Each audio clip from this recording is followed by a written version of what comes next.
जंगल की खूंखार चुड़ैल। एक दिन की बात है, ठंड का समय था, घना कोहरा छाया था। सारे लोग जल्दी कार्यालय का काम खत्म करके घर की तरफ निकल रहे थे। नाना जी उस समय के बड़े अधिकारियों में से एक थे। वे उस समय के उच्च वर्ग के लोगों में एक अमीन का काम करते थे।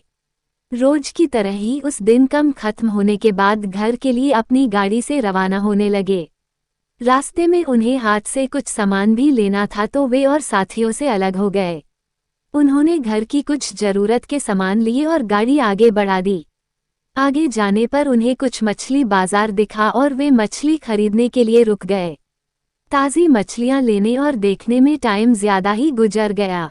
उनकी जब अपनी घड़ी पर नजर गई तो उन्हें आभास हुआ कि आज तो घर जाने में बहुत देर हो जाएगी और ये सब लेकर घर पहुंचने में काफी समय लग जाएगा। फिर यही सब सोचकर उन्होंने सोचा कि क्यों ना जंगल के रास्ते से निकला जाए तो जल्दी पहुंच जाऊंगा। तो उन्होंने अपना रास्ता बदला और जंगल की तरफ अपनी गाड़ी को घुमा लिया। समय 11 बज चुका था। गाड़ी तेज रफ्तार से आगे बढ़ रहा था, तभी अचानक तेज ब्रेक के साथ गाड़ी को रोकना पड़ा। उनकी गाड़ी के आगे एक औरत जोर से रो रही थी। उन्होंने सोचा, इस वीराने में ये औरत क्या कर रही है। उन्हें लगा कि कोई मजदूर की पत्नी होगी जो नाराज होकर घर छोड़कर जंगल में भाग आई है। तो उन्होंने उससे पूछा कि यहाँ जंगल में तुम क्या कर रही हो, लेकिन उसने कोई जवाब न देकर और जोर से रोने लगी। सारे जंगल में उसकी हूँ सी सिसकियां गूंज रही थी। फिर नाना जी ने पूछा, तुम्हारा घर कहाँ है, लेकिन वो कुछ भी ना बोली।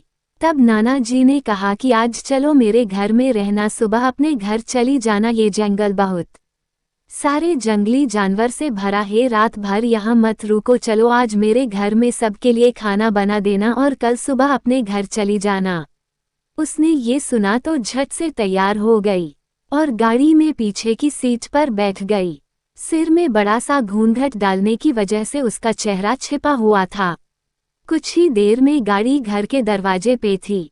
घर के लोग कब से उनकी राह देख रहे थे। गाड़ी रुकते ही पापा ने पूछा, आज तो बहुत देर हो गई और सारे लोग आ भी चुके हैं। तब उन्होंने सारी बातें अपनी माँ को बताई और कहा कि आज खाना इससे बनवा लो, कल सुबह ये अपने घर चली जाएगी।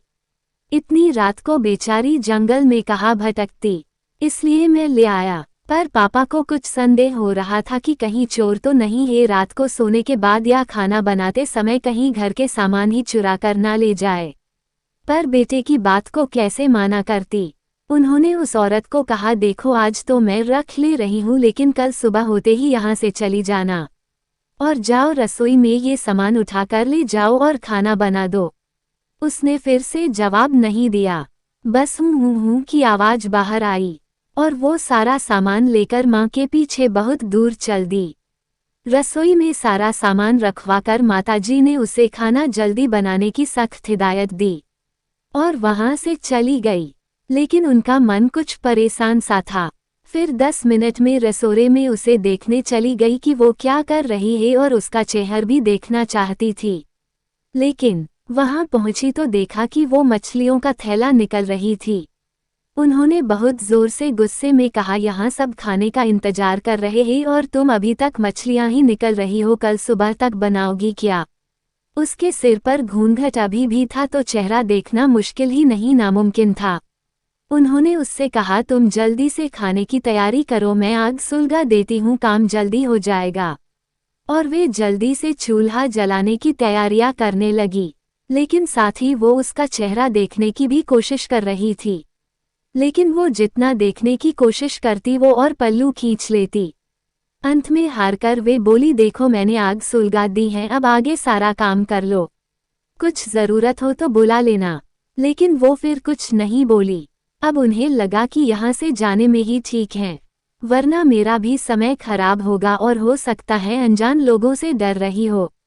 ये सब सोचकर उन्होंने उसे कहा कि मैं आ रही हूँ, जल्दी से खाना बनाकर रखना, और वहां से निकल गई। मन अभी तक परेशान ही था, कभी अपने कमरे, कभी बच्चों के, कभी बाहर, सब को देख रही थी, कहीं कुछ अनहोनी ना हो जाए। 1 मिनट भी आराम से नहीं बैठ पाए। अभी 5 मिनट ही हुए थे पर उनके लिए वो घड़ी पहाड़ सी हो रही थी। समय बीत ही नहीं रहा था। 8 मिनट बड़ी मुश्किल से गुजरे और वे तुरंत ही कुछ सोचकर रसोई की तरफ दौड़ी और वहां पहुंच कर आया। जैसे ही उन्होंने रसोई घर का नजारा देखा, उनकी आंखें फटी की फटी रह गई। उनके पैर बिल्कुल ही जम गए, ना उनसे आगे जाया जा रहा था ना ही पीछे। उनके हृदय की धड़कनें रुक रही थी। वो औरत रसोई में बैठकर सारी कच्ची मछलियां खा रही थी। सारे रसोई में मछलियां और खून बिखरा पड़ा था। उसके सिर से घूंघट भी उतरा पड़ा था। इतना खौफनाक चेहरा आज तक उन्होंने नहीं देखा था। बाल, नाखून सब बड़े हुए थे। मछलियां खाने में मगन होने की वजह से उसे कुछ ध्यान भी नहीं था और खुशी से कभी दो वो आवाजें भी निकल रही थी। हूं हूं सी आवाजें गूंज रही थी। रसोरा पिछवाड़े में होने की वजह से और लोगों का ध्यान भी इधर नहीं आ रहा था। माँ को भी कुछ नहीं समझ आ रहा था कि चिल्लाने से कहीं घर के लोगों को नुकसान ना पहुंचाए। वो चुड़ैल से अपने घर को कैसे बचाए उन्हें समझ नहीं आ रहा था। बस भगवान का नाम ही उनके दिमाग में आ रहा था। अचानक वे आगे बढ़ने लगी उसकी तरफ और झट से एक थाल लिया और चूल्हे की तरफ दौड़ी। उस चुड़ैल की नज़र भी पापा पर पड़ चुकी थी, सो वो भी कुछ सोचकर उठी अपनी जगह से। माँ कुछ भी देर नहीं करना चाहती थी। उन्हें पता था कि आज अगर जरा सी भी लापरवाही हुई तो अनहोनी हो जाएगी। उस चुड़ैल के कुछ करने से पहले ही उन्हें चूल्हे तक पहुंचना था और चूल्हे के पास पहुंचकर उन्होंने जलता हुआ कोयला थाल में भर लिया और चुड़ैल की तरफ लेकर जोर से फेंका। आग की जलन की वजह से वो अजीब सी डरावनी आवाजें निकालने लगी। अब तो उसकी आवाजें बाहर भी जा रही थी। सारे लोग बाहर से रसोई की तरफ भागे। वो चुड़ैल जोर से हूं जोर की आवाज निकल रही थी और पूरे रसोई में दौड़ रही थी और माताजी को पकड़ना भी चाह रही थी। लेकिन अब सारे लग रसोई में आ चुके थे। काफी लोगों की भीड़ देखकर वो और भी डर गई थी। लोगों की भीड़ को ठेलती हुई वो बाहर जंगल की तरफ भाग गए और सारे लोग ये मंजर देखकर डरे सहमे से खड़े थे और मन ही मन माताजी की हिम्मत की दाद दे रहे थे। तो ऐसे छूटा चुड़ैल से पीछा।